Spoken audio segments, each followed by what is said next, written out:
কথা বলার তৌফিক দিয়েছেন, পাখিকে ভাষা দিয়েছেন, পিঁপড়াকে ভাষা দিয়েছেন। পিঁপড়াও কথা বলেছে, পিঁপড়ার ভাষা আছে। পিঁপড়ার ভাষা আছে না? আপনারা দেখেছেন পিঁপড়া যখন যে পথে যায়, যার সাথে দেখা হয়, কানে কানে কি যেন বলে যায়, সম্ভবত SMS করে। পিঁপড়ার ভাষা বোঝার তৌফিক আল্লাহ তাআলা দিয়েছিলেন সুলাইমান আলাইহিস সালামকে। মানতিকাত তায়র, তিনি পাখির ভাষা বুঝতেন, প্রাণীর ভাষা বুঝতেন।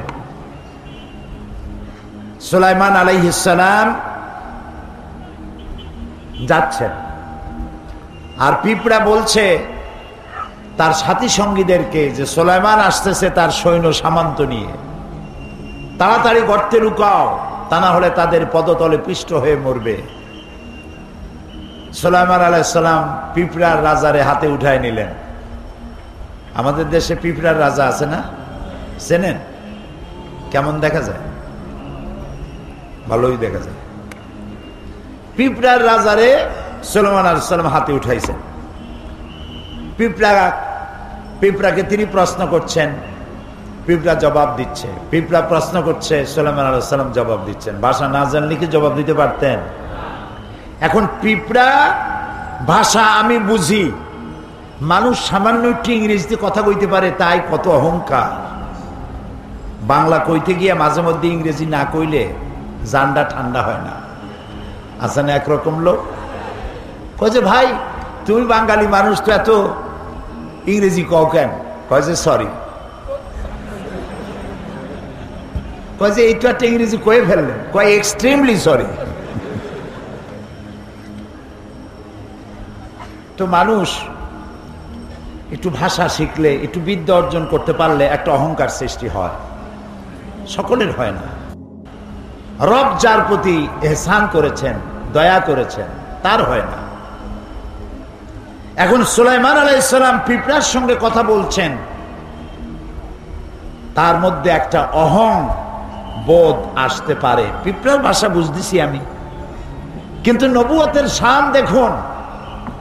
পিঁপড়ার ভাষা বুঝতেছি, নফস যেন গরম না হয়ে ওঠে, সেজন্য তিনি সাথে সাথে বললেন, রব্বে আউজি'নি আন আশকুরা নি'মাতাকাল্লাযী আন'আমতা আলাইয়া ওয়া আলা ওয়ালিদাইয়া। ও আল্লাহ, তুমি আমাকে ওই পরিমাণ তোমার কৃতজ্ঞতা প্রকাশের তৌফিক দাও যে পরিমাণ নিয়ামত তুমি আমারে আর আমার মা বাপরে দিয়েছো। ওয়ান আমালা সালিহান তারদাহু, আর এমন আমল করার তৌফিক আমাকে দাও যে আমল করলে তুমি খুশি হও। ওয়াদখিলনি বিরাহমাতিকা ফি ইবাদিকা সালিহিন, আর তুমি আপন করুণায় আমাকে তোমার সলিহীন বান্দাদের মধ্যে শামিল করে নাও। ভাষা একটি নিয়ামত। আর রহমান আল্লামাল কোরআন খলাকাল ইনসান আল্লামাহুল বায়ান। মানুষকে আল্লাহ ভাষা শিক্ষা দিয়েছেন। এই যে পাখিরা গান গায় কুহু কুহু তালে, আপনি শোনেন কুহু কুহু, সে তো বলতেছে আল্লাহু আল্লাহু। ওয়ালাকিন লা তাফকাহুনা তাসবিহাহুম, তোমরা ওদের তাসবিহ বোঝো না। ওরা ওদের ভাষায় আল্লাহর গান গায়, আল্লাহর কৃতজ্ঞতা স্বীকার করে, আল্লাহর তাসবিহ পড়ে। প্রিয় ভাই সব, মাতৃভাষা আল্লাহর দান। আল্লাহ তাআলা বলছেন, ওমা আরসালনা মির রাসূলিন ইল্লা বিলিসানি কওমি লিয়ুবাইয়িনা লাহুম। আমি এমন কোন নবী পাঠাই নাই যে নবীকে তার জাতির মাতৃভাষায় পাঠাই নাই। এই মাতৃভাষায় নবী পাঠাইছি এই জন্য, যাতে করে তারা আমার বাণীগুলিকে তার জাতিকে বুঝায় দিতে পারে। আল্লাহ নবী পাঠাবেন আরব দেশে, সেজন্য লন্ডন থেকে নবী বানায় আনেন নাই। ইংরেজি কইলে আরবরা বুঝবে কি? ঠিক কিনা? সুতরাং যে জাতি কাছে আল্লাহ নবী পাঠাবেন, সেই জাতির মাতৃভাষায় আল্লাহ নবী পাঠিয়েছেন। এই ভাষা হচ্ছে আল্লাহর দান। ওয়ামিন আয়াতিহি খালকুস সামাওয়াতি ওয়াল আরদ ওয়া ইখতিলাফি আলসিনাতিকুম ওয়া আলওয়ানিকুম। আল্লাহ তাআলা বলছেন, আমার অসংখ্য নিদর্শনের মধ্যে রয়েছে আকাশ আর জমিন, আর রয়েছে তোমাদের মধ্যে রঙের বৈচিত্র্য, আর রয়েছে ভাষা, অসংখ্য ভাষা এবং রং। এসব আমার সৃষ্টি, আমার নিদর্শন। ইন্না ফী যালিকা লাআয়াতিন লিল আলামিন। আর যারা বুদ্ধিমান সেই সব মানুষের জন্য, জ্ঞানবান মানুষের জন্য আমার এসব জিনিসের মধ্যে রয়েছে অনেক নিদর্শন। নবী করিম সাল্লাল্লাহু আলাইহি ওয়াসাল্লাম, তাকে ছোট্ট অবস্থায় আল্লাহ তাআলা লালন পালন দায়িত্ব দিলেন বনি সাদ গোত্রের কাছে। যেহেতু আরবের মক্কার ভাষা আঞ্চলিক ভাষা, কলুকাল ল্যাঙ্গুয়েজ তাদের, আরবি ভাষা, কিন্তু কথাগুলি তারা উচ্চারণ করে স্থানীয় ভাষায়। যেমন আমাদের মাতৃভাষা বাংলা হলেও এক এক এলাকায় এক এক ধরনের। চট্টগ্রামের বাংলা আর সিলেটের বাংলা, নোয়াখালীর বাংলা, বরিশালের বাংলা, এসব কি একরকম? একরকম। এই জন্য সৈয়দ মুজতবা আলী, নাম করা ঔপন্যাসিক সাহিত্যিক, তিনি তার বইয়ের মধ্যে লিখেছেন, বাংলা ভাষার জন্ম হয়েছিল নদিয়ায়, শান্তিপুরে। ওদের ভাষা খুব ভালো। এই বাংলা ভাষার জন্ম হলো নদিয়া এবং শান্তিপুরে, আর এর মৃত্যু হলো চট্টগ্রামে। কুলখানি হলো সিলেটে, চল্লিশা হলো নোয়াখালীতে। এটা আমি বলি নাই, কিন্তু সৈয়দ মুজতবা আলীর লেখা। মানে বাংলা ভাষারে যা বানাইলো তারা।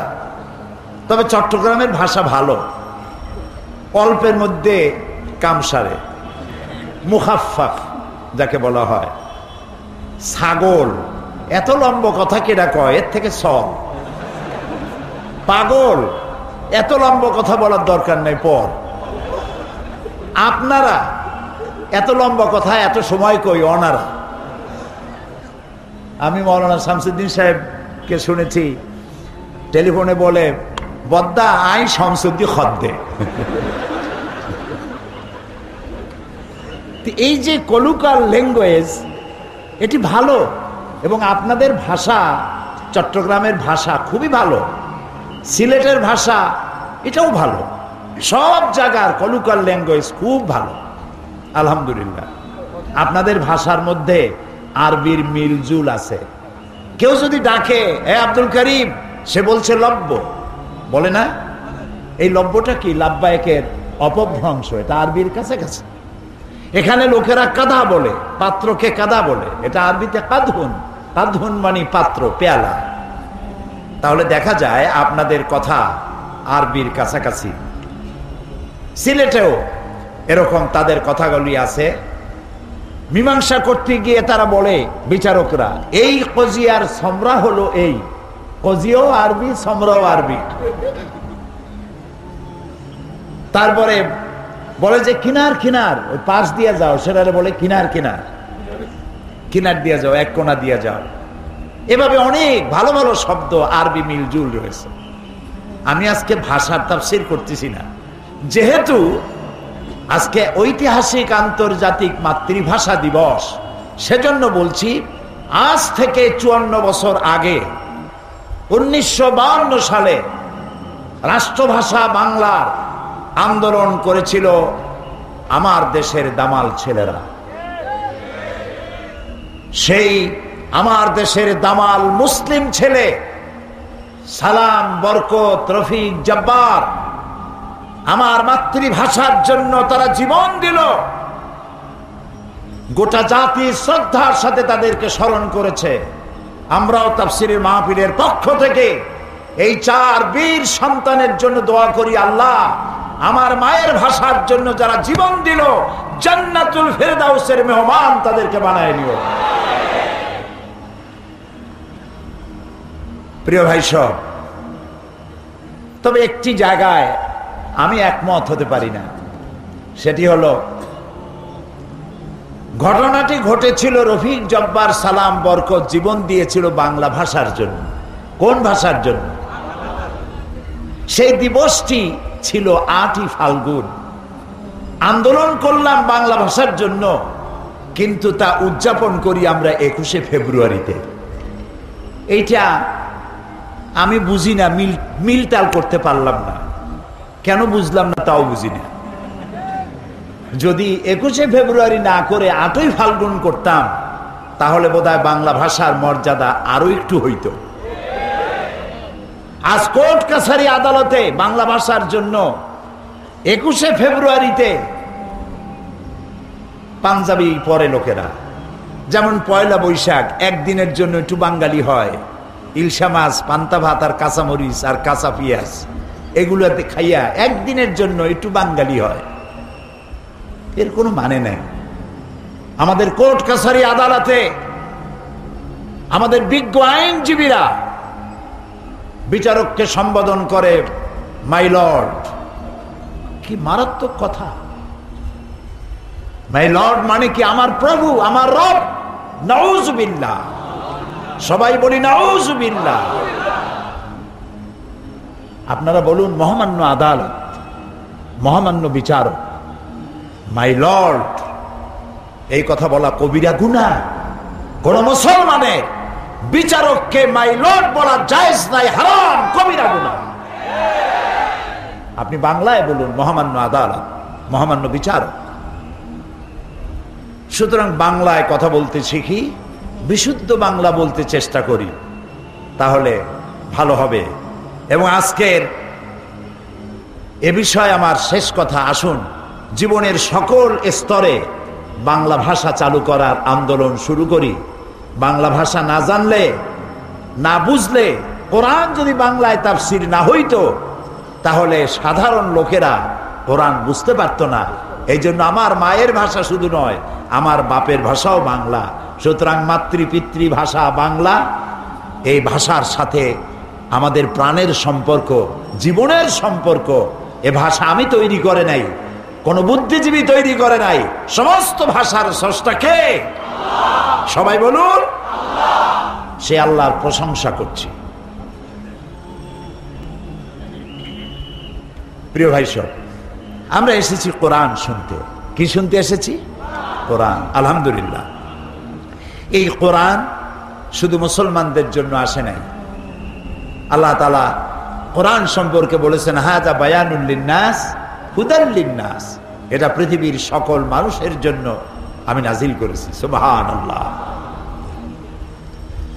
আল্লাহর নবী বলেন লা তুহসাব আজাইবুহু ওয়ালা তুবলা গারাইবুহু ফিহি মাসাবিহুল হুদা ওয়া মানারিল হিকমা। আল্লাহ তাআলা বলেন, আল্লাহর নবী বলেন, এই কোরআন কোনদিন পুরাতন হবে না, জীর্ণ হবে না, শীর্ণ হবে না। এই কোরআনের বিস্ময়কারিতা, এই কোরআনের আশ্চর্য অবস্থা, বিস্ময়কারিতার কোনো শেষ নাই। বিজ্ঞানের আবিষ্কার যত বাড়বে, বিজ্ঞান যতই অগ্রসর হবে, ততই কোরআনের কাছে বিজ্ঞানীরা ভিক্ষুকের মতো কিয়ামত পর্যন্ত হাত তুলে থাকবে। এটা শেষ নাই, কোনদিন পুরাতন হবে না। এক এক বছর করে করে 26টি বছর এই মাঠে, সেই মিউনিসিপ্যাল হাই স্কুল মাঠ চট্টগ্রাম, তারপরে কলেজিয়েট হাই স্কুল মাঠ, এরপরে হাই স্কুল থেকে কলেজ, কলেজ থেকে প্যারেড ময়দান পর্যন্ত 26 বছর পার করলাম। এই কথা যদি শুনতে মধুর না হতো, ভালো না লাগতো, তাহলে প্রত্যেক বছর সারা বাংলাদেশ থেকে, পার্শ্ববর্তী দেশ থেকে প্রতিদিন এত লোক কি আসার কথা? এত লোক আসার কথা? এটি কার বাণী? বলেন আমার আল্লাহর বাণী। এটা কার বাণী? আমার আল্লাহর বাণী। তাই যত শুনি তত মজা লাগে। ফিহে মাসাবিহুল হুদা ওয়া মানারিল হিকমা। এটা হচ্ছে হেদায়েতের সুউচ্চ মশাল আর বিজ্ঞানের বিশাল মিনার। বিজ্ঞানে ভরা, দর্শনে ভরা, জীবনের সমস্ত কিছু দিয়ে ভরা এ কোরআন। সুবহানাল্লাহ। আল্লাহ তাআলা কোরআনে কারীমের মধ্যে বলেছেন, ওয়া কুল্লা ইনসানিন আলজামনাহু, আমি প্রত্যেকটি মানুষের গলার মধ্যে এখানে ছোট্ট ছোট্ট একটি ঘুটলির মতো রেখে দিয়েছি, যেটার ভেতরে তার সারা জীবনের সমস্ত কাজ আর কথাগুলি লিপিবদ্ধ হয়, এবং কিয়ামতের দিন ওটি তার হাতে দিয়ে দেব আর বলবো, ইকরা কিতাবাক, এবার তুমি তোমার কিতাব পড়ো, জীবনে কি করেছিলে।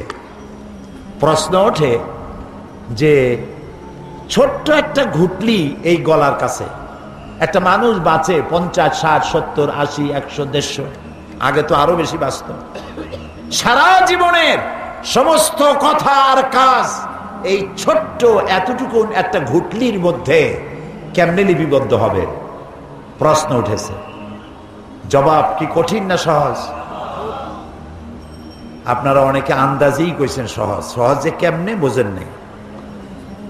সহজ এইভাবে, আপনাদের সকলের কাছে এখন মোবাইল আছে, আছে না?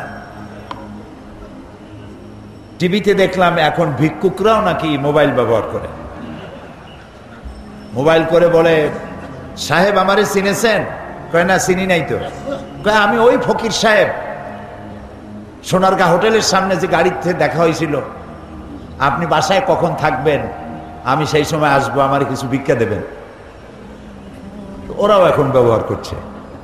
এই মোবাইলের সিমের ভিতরে কত কিছু আছে। এটা একটা মিনি কম্পিউটার, এর মধ্যে শত শত টেলিফোন নাম্বার, ইমেইল, ইন্টারনেট,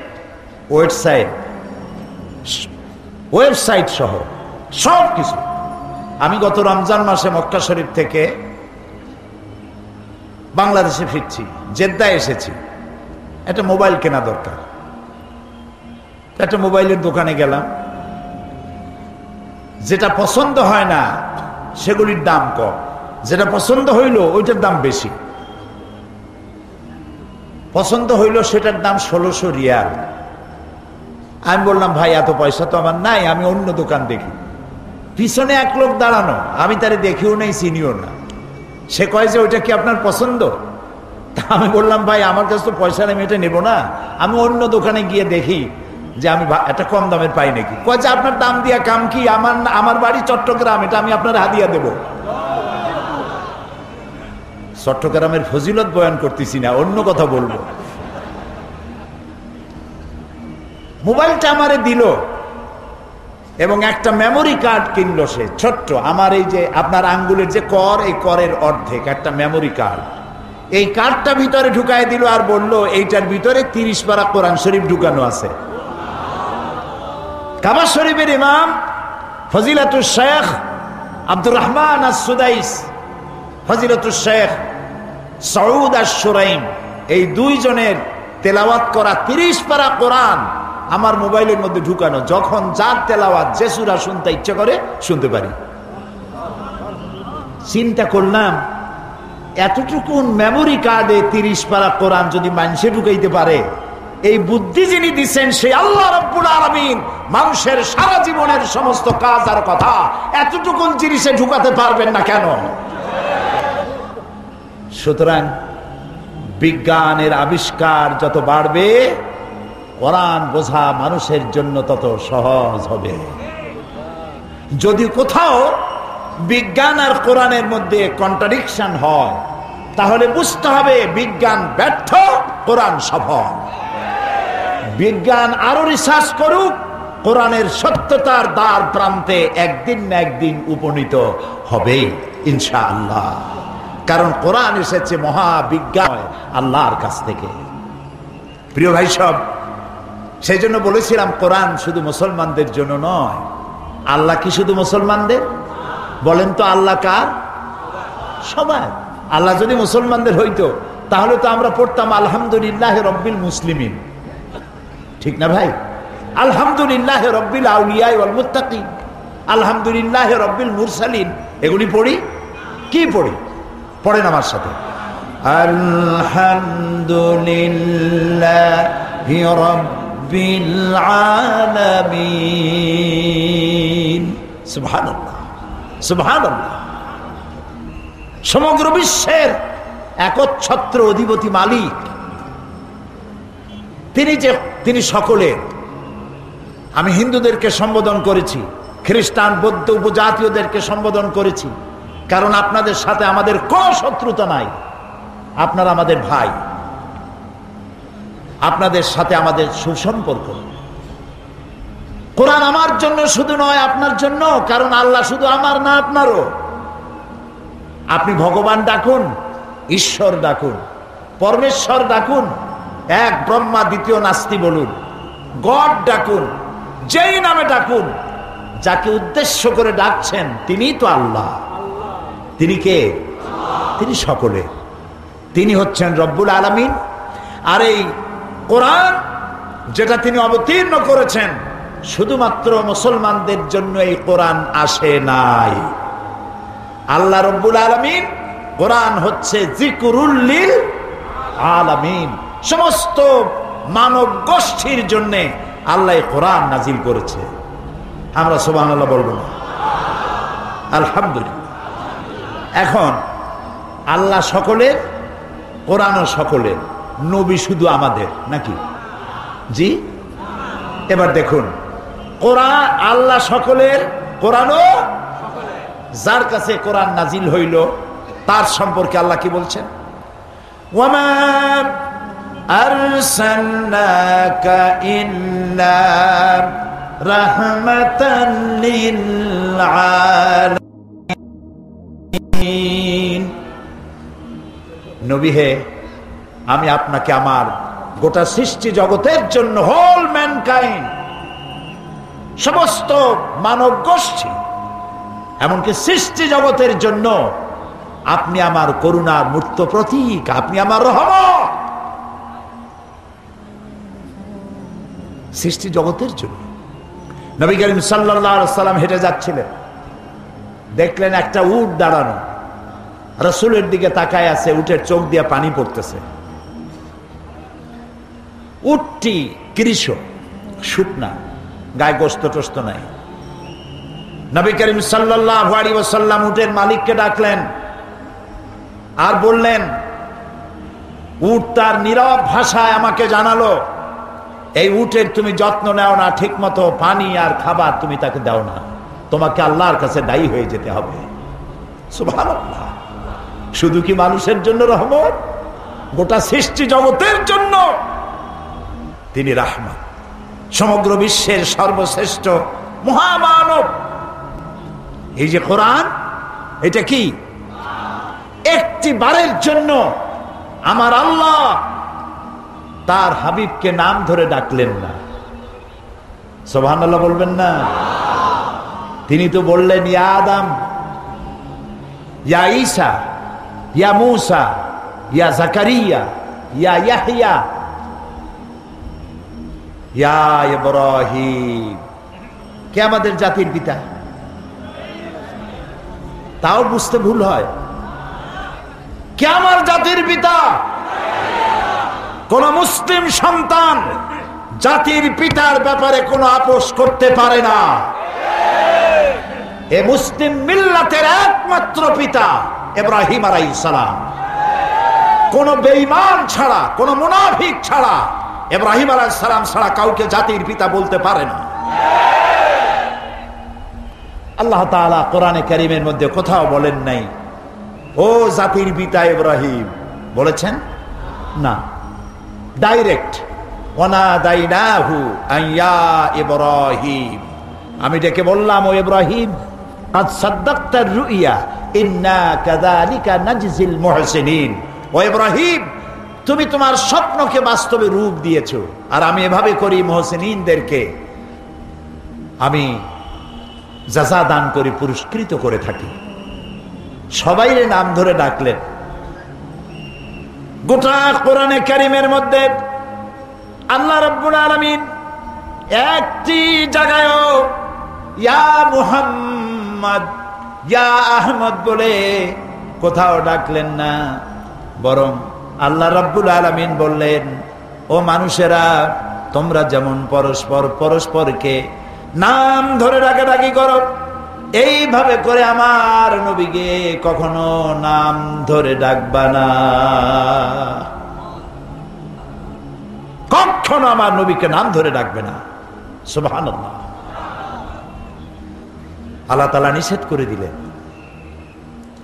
এই যে সর্বশ্রেষ্ঠ নবী, তার জীবন সর্বকালের সমগ্র মানব গোষ্ঠীর জন্য একমাত্র গ্রহণযোগ্য আদর্শ। লাকাদ কানা লাকুম ফি রাসূলিল্লাহি উসওয়াতুন হাসানাহ। একমাত্র তিনিই গ্রহণযোগ্য, তার কাছ থেকে আদর্শ গ্রহণ করো। তার চরিত্রের সার্টিফিকেট দিলেন আল্লাহ তাআলা নিজে, ইন্নাকা লাআলা খুলুকিন আযীম, আপনি উন্নত চরিত্রের উপরে প্রতিষ্ঠিত। তার চরিত্রটাই ছিল কানা খুলুকুহুল কোরআন, তার চরিত্রটা ছিল কোরআন। তিনি ছিলেন চলমান কোরআন। সুবহানাল্লাহ, সুবহানাল্লাহ। যেটা 30 পারা কোরআন, সেটাই রাসূলের 23 বছরের নবুয়তের জীবন। যেটা রাসূলের 23 বছরের নবুয়তের জীবন, সেইটাই 30 পারা কোরআন। মহান আল্লাহ তাআলার পরই তার মর্যাদা, তার থেকে বড় সম্মান মর্যাদার পাত্র আরশের নিচে, ফারশের উপরে, জমিনের উপরে আর কারো নাই। তিনি আল্লাহর পরে সর্বশ্রেষ্ঠ মর্যাদাবান ব্যক্তিত্ব, তার চাইতে সম্মান কারো বেশি নেই। এবং যাকে অনুকরণ না করলে আল্লাহর ভালোবাসা পাওয়া যাবে না। আল্লাহ তাআলা বলছেন, কুল ইন কুনতুম তুহিব্বুনাল্লাহা ফাত্তাবিউনি ইউহিব্বুকুমুল্লাহ ওয়া ইয়াগফির লাকুম যুনুবাকুম ওয়াল্লাহু গফুরুর রহিম। আল্লাহ তাআলা বলেন, হে নবী আপনি বলুন, তোমরা যদি আল্লাহকে ভালোবাসো, আমরা কি আল্লাহকে ভালোবাসি? আমি গতকাল বলেছি কিছু কিছু প্রশ্ন আছে ঈমানের সাথে জড়িত, জবাব দিতে দেরি করলে শয়তান খুশি হবে। এটা তো ঈমানের প্রশ্ন। আমরা কি আল্লাহরে ভালোবাসি? হ্যাঁ, এইবার না বোঝা গেল শয়তান অসন্তুষ্ট হয়ে গেছে। খুশি হয়েছে কে? তবে ভালোবাসা একতরফা হয় না। ভালোবাসার জন্য কি লাগে? দুই তরফের ভালোবাসা লাগে। আল্লাহ তাআলা বলছেন যে আমারে যদি ভালোবাসো, আমি তোমাদের ভালোবাসবো, সেজন্য একটা শর্ত আছে। শর্তটা কি? হে রাসূল আপনি বলেন, আমার অনুসরণ করো, আমার অনুকরণ করো।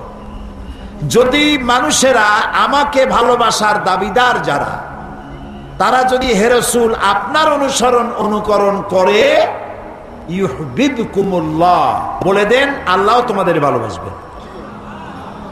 আর শুধু ভালোবাসবেন না, তোমাদের तमाम জিন্দেগীর সকল গুনাহ খাতাকে আল্লাহ তাআলা মাফ করে দিবেন। ভালোবাসা হচ্ছে, রাসূলকে ভালোবাসা ঈমানের সবথেকে গুরুত্বপূর্ণ বিষয়। যাকে জীবনের চাইতে ভালো না বাসলে মুমিন হওয়া যায় না। লা ইউমিনু আহাদুকুম হাত্তা আকুনা আহাব্বা ইলাইহি মিন ওয়ালিদিহি ওয়া ওয়ালাদিহি ওয়ান নাসি আজমাইন, মুত্তাফাকুন আলাইহি। বুখারী মুসলিমের হাদিস। রাসূলুল্লাহ বলছেন, তোমাদের মধ্যে কেউ মুমিন হতে পারবে না যতক্ষণ পর্যন্ত তোমরা তোমাদের নিজেদের ছেলে মেয়ে, পিতা মাতা, ধন সম্পদ, সারা পৃথিবীর মানুষ, এমনকি নিজের জীবনের চাইতে আমাকে ভালোবাসতে না পারবে, ততক্ষণ পর্যন্ত মুমিন হতে পারবে না। এই যেখানে মুসলমানদের সাথে রাসূলের সম্পর্ক, সেই নবীর আদর্শের সাথে, সেই নবীর অবদানের সাথে, সেই নবীর জীবনে এ পৃথিবীর মানুষের সভ্যতার বিকাশে, এ মানব গোষ্ঠীকে সত্যিকারের মানবার পেছনে যার অবদান সর্বাধিক, তার সাথে আদর্শ দিয়ে আদর্শের মোকাবেলা করতে না পেরে পৃথিবীর নাস্তিক, মুরতাদ, মুশরিক, ইহুদি, নাসারা ঐক্যবদ্ধ হয়ে ইসলাম এবং তার নবীর বিরুদ্ধে তারা মিডিয়া সন্ত্রাসের আশ্রয় গ্রহণ করেছে এবং এই মিডিয়া সন্ত্রাসের মধ্য দিয়ে নবী করিম সাল্লাল্লাহু আলাইহি ওয়াসাল্লামকে অমর্যাদা করার জন্য তারা ঐক্যবদ্ধ হয়েছে। 1972 এবং 73-এ তদানীন্তন সরকারের আমলে আমাদের দেশে কবি নামের কলঙ্ক, জাহান নামের কীট, নর্দমার পোকা, দাউদ হায়দার নামের এক অসভ্য নরপশু রাসূলুল্লাহকে গালি দিয়ে কবিতা লিখেছিল। যখন বাংলাদেশের মানুষ সমুদ্রের উত্তাল ঢেউয়ের মতো যখন ফুঁসে উঠল, সরকার, সেই সময়ের সরকার তাকে শাস্তি না দিয়ে বিদেশ যাওয়ার সুযোগ করে দিয়ে সুখী জীবন যাপনের সুযোগ করে দিল। কয়েক বছর পূর্বে ভারতীয় বংশোদ্ভূত ব্রিটিশ নাগরিক সালমান রুশদি কোরআনে কারীমকে স্যাটানিক ভার্সেস বলে বই লিখল। আমাদের মা বিশ্বজননী উম্মুল মুমিনিন হযরত আয়েশা রাদিয়াল্লাহু তাআলা আনহার নামে কুৎসা রটনা করলো, রাসূলকে গালি দিল। যে দেশে সে বসবাস করে সেই দেশ তার নিরাপত্তার জন্য বিলিয়ন বিলিয়ন অর্থ খরচ করল, কিন্তু তাকে শাস্তির বিধান করল না। তাকে পুরস্কারের ব্যবস্থা করা হলো, নিরাপত্তার ব্যবস্থা করা হলো। এর বিরুদ্ধে পৃথিবীতে প্রতিবাদ করতে গিয়ে বহু মুসলমান শহীদ হয়েছে। মুসলমানের অবস্থা তো এই, অনেক মুসলমান আছে নামাজ পড়ে না, রোজা রাখে না, মদ খায়, মিথ্যা কথা বলে, কিন্তু রাসূলকে গালি দেওয়া হয়েছে, এটা শোনা মাত্রই সে বেরিয়ে যায়। আমি অপরাধী, নামাজ পড়ি না, এটা ঠিক, মদ পান করি সেটাও ঠিক, কিন্তু রাসূলুল্লাহকে গালি দিলে আমি বাঁচবো কেন? শহীদ হয়ে যায়, মরে যায়, সে জীবন দিয়ে দেয়।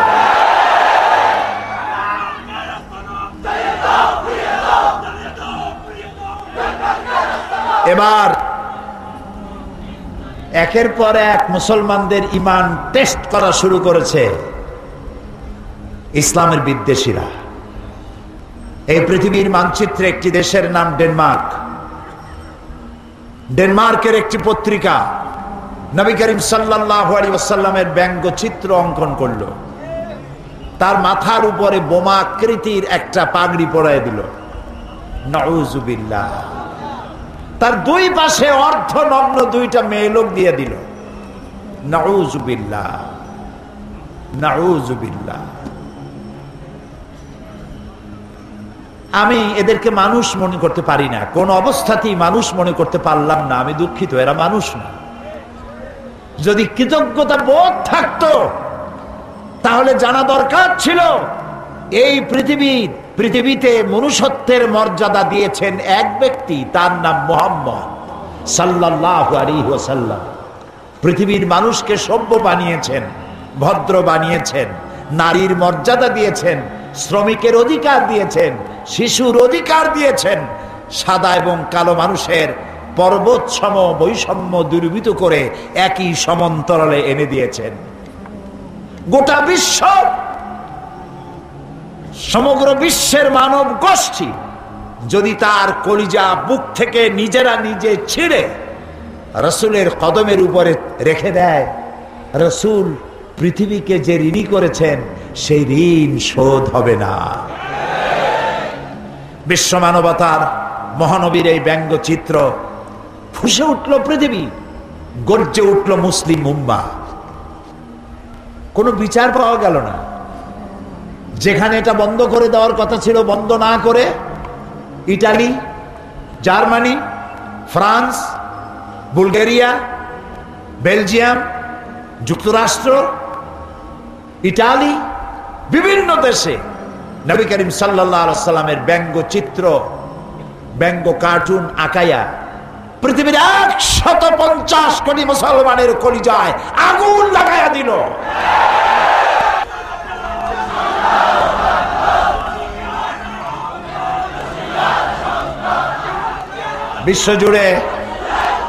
বিশ্বজুড়ে মুসলমানরা প্রতিবাদ মুখর হয়ে উঠল।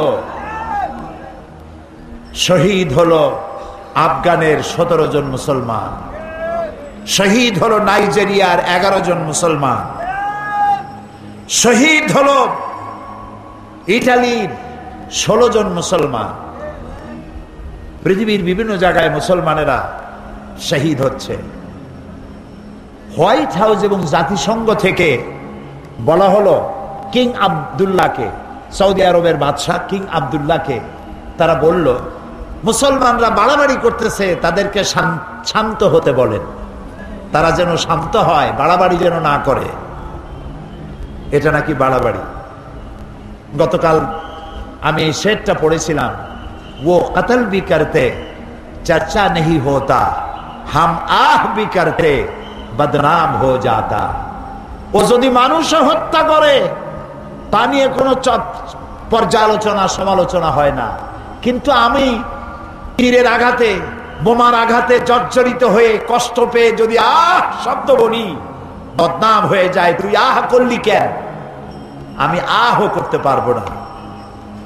দুনিয়া জুড়ে এ আগুন নিবাবার ব্যবস্থা হলো না, বরং তাদের তো উচিত ছিল হোয়াইট হাউস থেকে এবং জাতিসংঘ থেকে উচিত ছিল ডেনমার্ককে বলা। ডেনমার্ক এর প্রধানমন্ত্রী তিনি যেন পৃথিবীর মুসলমানদের কাছে নিঃশর্তভাবে করজোড়ে ক্ষমা চায়, এবং যেসব দেশ তাদের পত্রিকায় বিশ্বনবী মুহাম্মদ সাল্লাল্লাহু আলাইহি ওয়াসাল্লামের ব্যঙ্গচিত্র এঁকেছে, তারা যেন তাদের দেশের প্রচলিত আইন দিয়ে এই পত্রিকাগুলির ব্যাপারে আইনগত ব্যবস্থা নেয়। সেটা করা হলো না। আমাদের প্রতিবাদ থামবে না, আমাদের প্রতিবাদ চলতেই থাকবে। অতদিন চলতে থাকবে যতদিন পর্যন্ত ডেনমার্কের কুলাঙ্গার পত্রিকা মানুষ নামের অযোগ্য কলঙ্ক নরপশু সে দেশের সরকার যতদিন পর্যন্ত মুসলমানদের কাছে ক্ষমা না চাইবে এবং পত্রিকার বিরুদ্ধে শাস্তিমূলক ব্যবস্থা না নিবে, পৃথিবীর মুসলমানেরা ঘরে বসে থাকতে পারে না।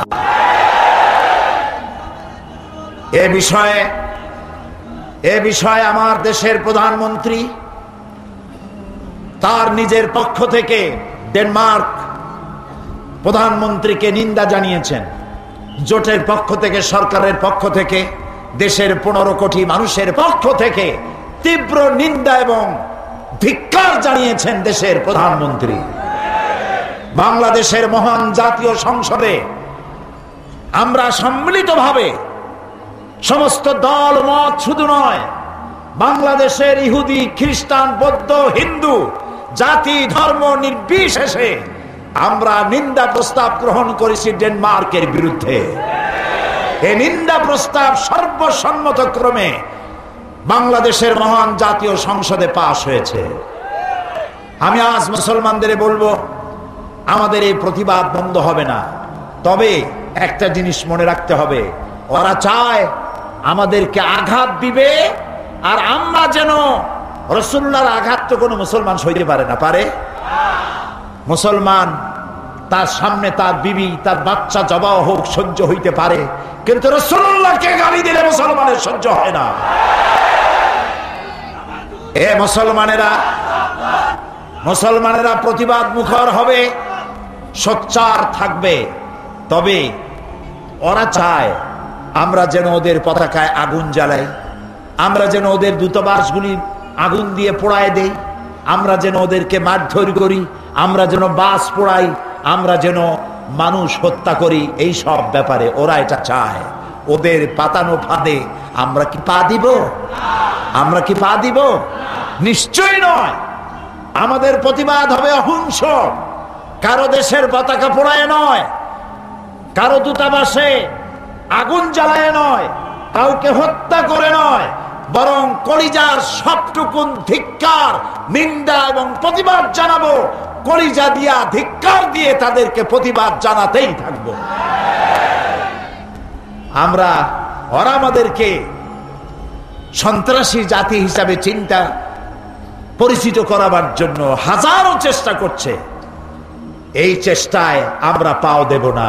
আল্লাহ যেন আমাদেরকে সেই ধৈর্য ধরার তৌফিক দান করেন। আমরা বলি আমিন। আমরা সবাই বলি আমিন।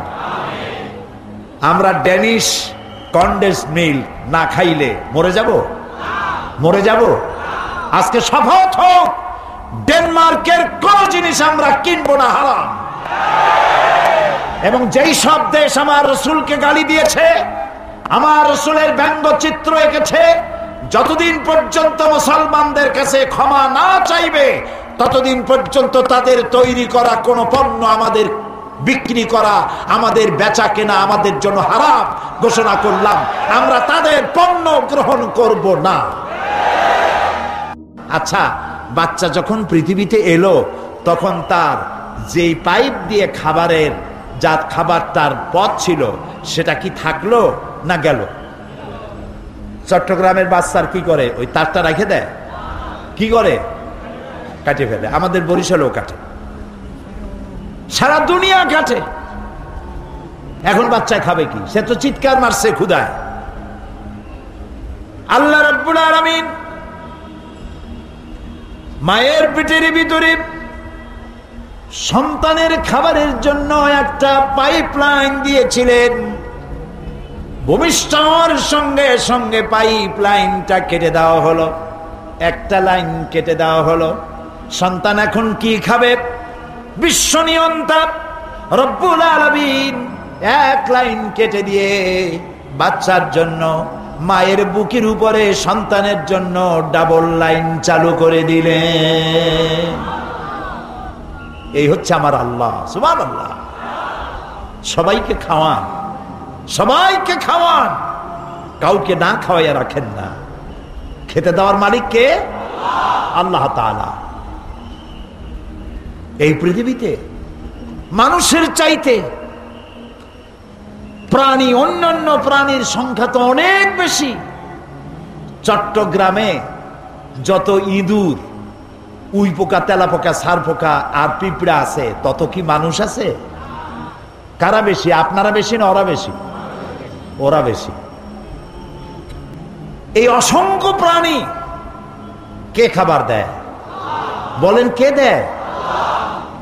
ছোট্ট পিঁপড়া থেকে শুরু করে হাতি পর্যন্ত, দরিয়ার তিমি মাছ থেকে সেলাপুটি পর্যন্ত। দরিয়ার ভিতরে যে বড় বড় তিমি আছে, নীল প্রজাতির তিমি, এর ওজন 5000 টন পর্যন্ত হয়। এখন তিমি মাছটা যত বড়, যেমন মা তেমন সা, মাও যেমন বাচ্চাও তেমন হয়েছে। বাচ্চা তো আর ছাগলের বাচ্চা হয় না। কিসের বাচ্চা হয়েছে? তিমির বাচ্চা। ওর তো ডিম হয় না, বাচ্চা দেয়। বাচ্চা যখন এলো তিমির পেট থেকে, ওর প্রত্যেক দিন খাবার লাগে 60 থেকে 70 মণ দুধ। কে দেয়? কে দেয়? আল্লাহ রাব্বুল আলামিন বলেন, এই পৃথিবীতে এমন বহু প্রাণী আছে যাদের খাদ্য তারা জমা করে না, সঞ্চয় করে না। সেসব প্রাণীগুলির খাদ্য আমি সরবরাহ করি। যেমন আপনার আমার ব্যাংকে টাকা আছে, গোলায় ধান আছে, কিন্তু কোনো প্রাণীর ব্যাংকে কিছু জমা নাই। আজ সকালে যা খেলো, কাল সকালে কি খাবে তার জানা নাই। এ ধরনের অসংখ্য প্রাণী, পিঁপড়া থেকে শুরু করে হাতি, গন্ডার, ছোট্ট পাখি থেকে শুরু করে ঈগল পাখি, কাসকি মাছ থেকে শুরু করে তিমি মাছ পর্যন্ত, কেঁচো থেকে শুরু করে বড় বড় অজগর পর্যন্ত, সমস্ত প্রাণীগুলো সকালবেলায় খালি পেটে যার যার বাসা থেকে, যার যার এলাকা থেকে বেরিয়ে চলে যায়, মহাশূন্যে ওড়ে, জঙ্গলে বেড়ায় আর সমুদ্রে সাঁতরায়। আল্লাহ তাআলা বলেন, সন্ধ্যা আসতে না আসতে সমস্ত প্রাণীগুলির পেট ভরাইয়া আমি যার যার ঘরে ফিরাইয়া দেই। ওয়ামা মিন দাব্বাতিন ফিল আরদি ইল্লা আলাল্লাহি রিজকুহা। এই পৃথিবীতে এমন কোন বিচরণশীল জীব নাই যার রিস্কের দায়িত্ব আমি আল্লাহ পালন করি নাই। সকলকে এই রিস্কের দায়িত্ব আমি পালন করি। আবহমান কাল থেকে এই পৃথিবীতে দুই শ্রেণীর লোক, ধনী আর গরিব।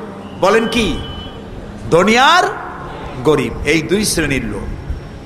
আদিকাল থেকেই মানুষ দারিদ্র্যের বঞ্চনা থেকে মুক্তি লাভের জন্যে মন গড়া ধর্ম, নিজস্ব চিন্তার মতবাদ নিয়ে বহু চেষ্টা করেছে, কিন্তু মানবতার অর্থনৈতিক কল্যাণ,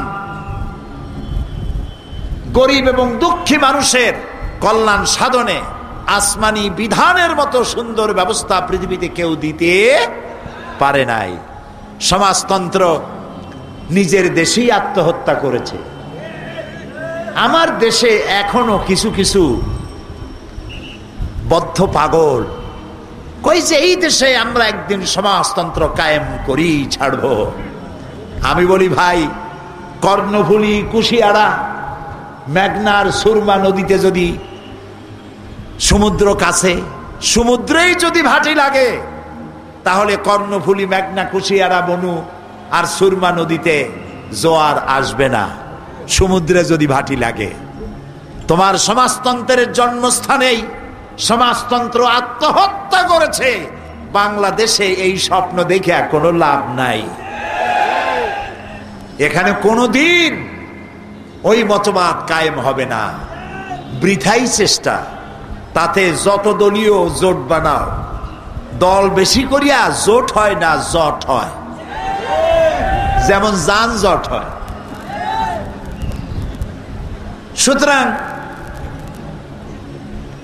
পুঁজিবাদও মানুষের অর্থনৈতিক সমাধান দিতে ব্যর্থ হয়েছে, এটা সকলেরই জানা। সফল হয়েছে কেবলমাত্র কে? ইসলাম। তাই বিশ্ব মানবতার মহানবী তিনি নবুয়ত পাওয়ার পর মানুষকে একটি দাওয়াত দিলেন, একটি স্লোগান শিখাইলেন, ইয়া আইয়ুহান নাস কুলু লা ইলাহা ইল্লাল্লাহ। জানেন? তাও কয় আসতেছি, জোরে সরে পড়েন, লা ইলাহা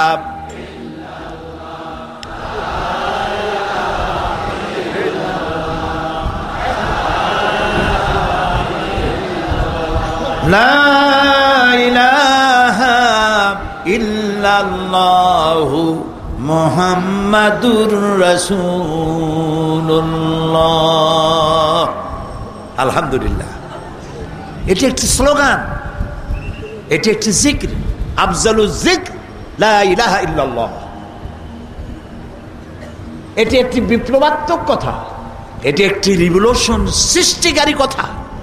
এর থেকে বিপ্লব সৃষ্টিকারী কথা, স্লোগান আকাশেও নাই, জমিনেও নাই। রাসূলুল্লাহ বললেন, ইয়া আইয়ুহান নাস, ও আমার কুরাইশের লোকেরা, এরকম, ও মুসলমানেরা এরকম না। আমার নবী তো বিশ্ব নবী। আলহামদুলিল্লাহ বলে, আমার নবী কি নবী? বিশ্ব নবী। আহারে, কতই না ভালো হতো যদি খ্রিস্টানরা, আমরা যেভাবে ঈসা আলাইহিস সালামকে মহব্বত করি, এইভাবে যদি আমার রসুলকে তারা মহব্বত করত। আমরা তো ঈসা আলাইহিস সালামকে গালি দেই না। একজন মুসলমান আছে যে ঈসা আলাইহিস সালামকে গালি দেয়? যদি দেয় তো কি হবে? কাফের হয়ে যাবে। ঈসা আলাইহিস সালামকে আমরা আমাদের কলিজা দিয়ে মহব্বত করি। ঈসা আলাইহিস সালামের মাকে মহব্বত করি, সম্মান করি। তিনি এই পৃথিবীর অন্যতম শ্রেষ্ঠ নারী। ঈসা আলাইহিস সালামকে কখনো কোনো মুসলমান গালি দেয় না। আমরা যদি আপনাদের নবীকে আমাদের নবী মনে করতে পারি, সম্মান করতে পারি, আপনারা আমার রসুলকে কেন সম্মান করতে পারেন না? সম্মান করতে শিখুন। আমরা এক হতে পারি, পারি না এক হইতে? খ্রিস্টান, বৌদ্ধ, ইহুদি সব আমরা এক হতে পারি। কি হলে? গত মে মাসে পৃথিবীর সব জায়গায় আল্লাহ আমারে নিছে, আলহামদুলিল্লাহ, বহুত জায়গায়। 4টে মহাদেশের অন্তত 50টার উপরে দেশ তো আল্লাহ তারে গোলামকে দেখিয়েছেন। বাকি ছিল মিশর। একটা আরবি মাকুলা আছে, মাল্লাম ইয়ারাল মিসরা লাম ইয়ারাদ দুনিয়া। যে ব্যক্তি মিশর দেখে নাই সে নাকি দুনিয়াই দেখে নাই। তা আমি মিশরে জামিউল আজহারের আমাদের এদেশের কিছু ছাত্রদের দাওয়াতে মিশর ভ্রমণ করলাম।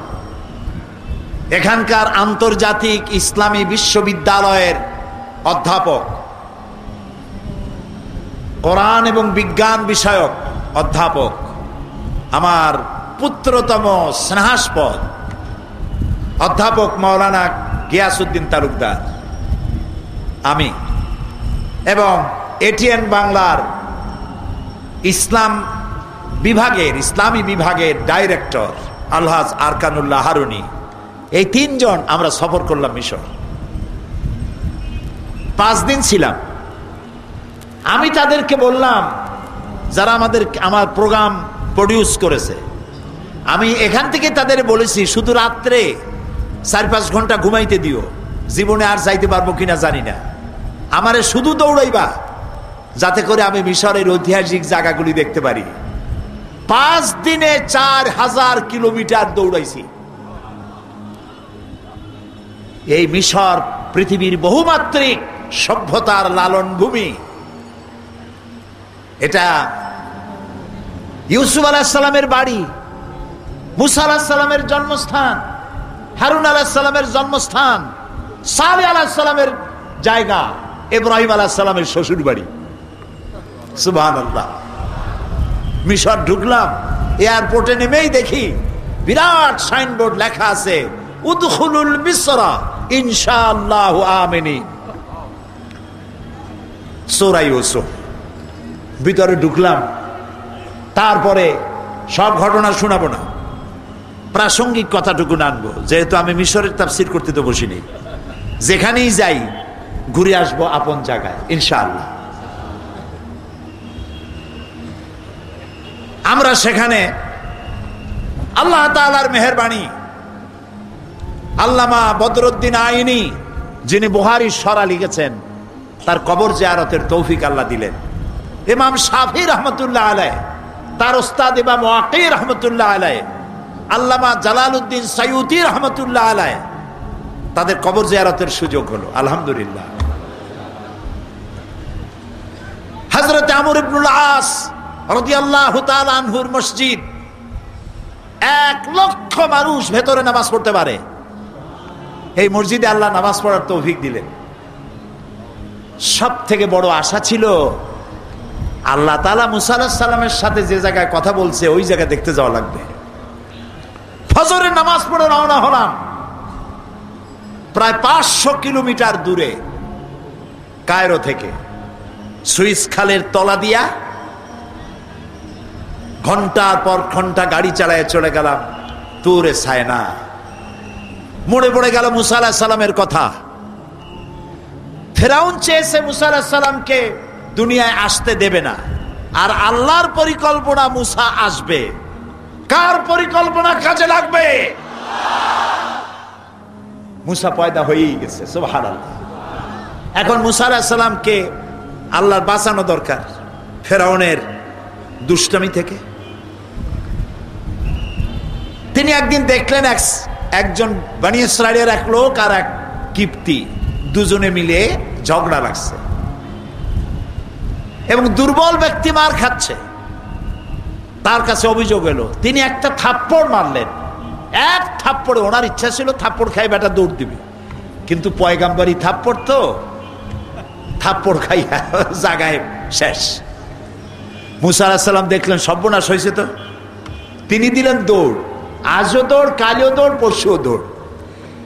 দৌড়াতে দৌড়াতে 10 দিন পরে গিয়ে তিনি পৌঁছালেন মাদিয়ান। গল্প করতেছি না, কোরআন। সুবহানাল্লাহ। মাদিয়ান যাওয়ার পরে সেখানে তিনি দেখতে পেলেন একটা কুয়া, চতুর্দিকে বহু পুরুষ, দুইটা মেয়ে লোক দাঁড়ানো। সন্ধ্যা হয়ে যাচ্ছে, মেয়ে দুটির চেহারার মধ্যে হতাশার ছাপ। প্রশ্ন করলেন, তোমাদের অসুবিধা কি? তারা বললেন, পুরুষেরা জোর করে তাদের উট ছাগলের পানি খাওয়াইতেছে, আমি পারতেছি না মেয়ে লোক হওয়ার কারণে। তিনি পুরুষদের ভিড় ঠেলে পানি উঠাইয়া খাওয়াইলেন। মেয়ে দুটি খুশি হয়ে বললেন, আপনি আমাদের জন্য যে কষ্ট করেছেন, আমাদের বাড়ি আসুন এবং মেহমানদারির সুযোগ দিন। আর তারও মেহমানদারি পাওয়ার দরকার ছিল, না খাওয়া, পরিশ্রান্ত। তিনি বললেন, তোমাদের বাড়ি তো আমি চিনি না, আমার পেছনে থাকো আর নির্দেশ দিতে থাকো কোন দিকে যাব, ডানে না বায়ে। যুবতী মেয়েরা বুঝলো অত্যন্ত চরিত্রবান যুবক, তা না হলে তো আমাদেরকে সামনে হাঁটতে কইতো। সুবহানাল্লাহ কবেন না? মেয়ে দুটি বাড়িতে চলে গেছেন, বাবার কাছে গিয়ে হাজির। বাপকে? শোয়েব আলাইহিস সালাম, আল্লাহর পয়গম্বর। বাপের কাছে মেয়ে দুটি যখন এই বর্ণনা দিয়েছে, পয়গম্বর চিনতে পারে যে ইনিও কোনো সাধারণ মানুষ না, ইনিও বুঝি পয়গম্বর হবেন। মেয়ে একটা বিয়ে দিয়ে দিলেন। আল্লামা ইকবাল বলছেন, শাবানি সে কালিমি দো কদম হ্যায় গর ময়স্সর হো কোই শোয়েব।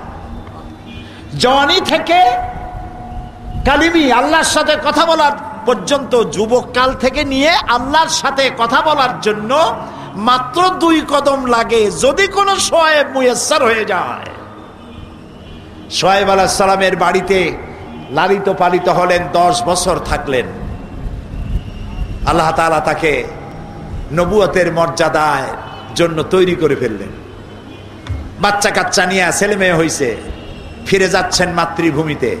পৌঁছে গেলেন তুরে সায়নায়, গভীর রাত, প্রচন্ড ঠান্ডা। এই ঠান্ডার ভেতরে রাস্তা হারিয়ে ফেলেছেন, শীতে মারা যাওয়ার উপক্রম। হঠাৎ তিনি দেখলেন দূরে একটি গাছের উপরে যেন আগুন জ্বলে।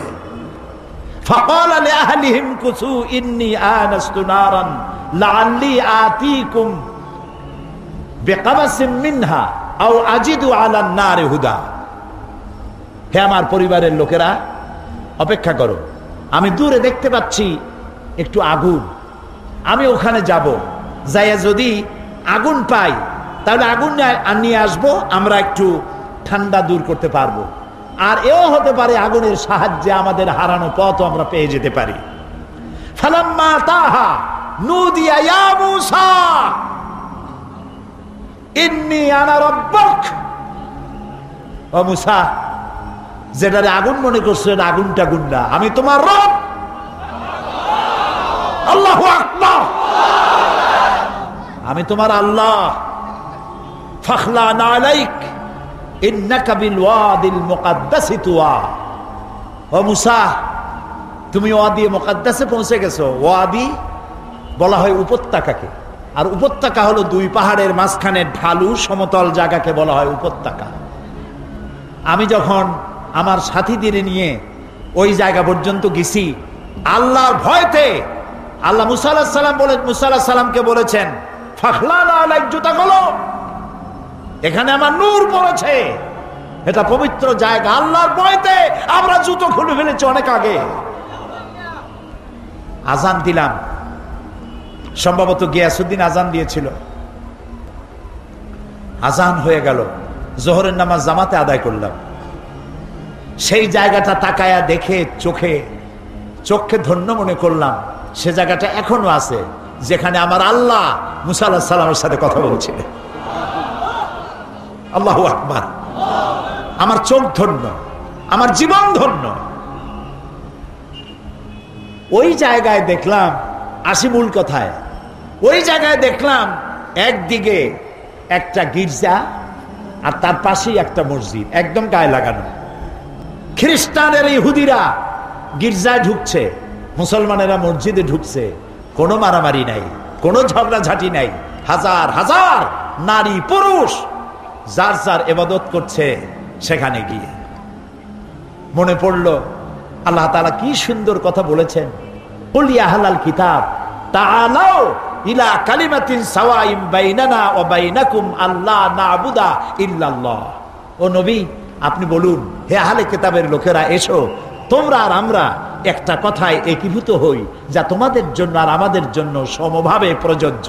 সেটা হলো এই, আল্লাহ না'বুদা ইল্লাল্লাহ, আল্লাহ ছাড়া আমরা কারো দাসত্ব কবুল করব না।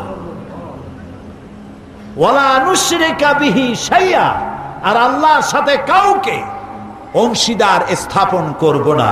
ওয়ালা ইয়াত্তাখিযা বা'দুনা বা'দান আরবাবাম মিন দুনিল্লাহ, আর আল্লাহ ছাড়া কাউকে সুপার পাওয়ার হিসাবে মেনে নেব না। America, Britain, German, Italy, France, Japan, Korea, মুসলমানের কাছে সুপার পাওয়ার বলতে কিচ্ছু নাই।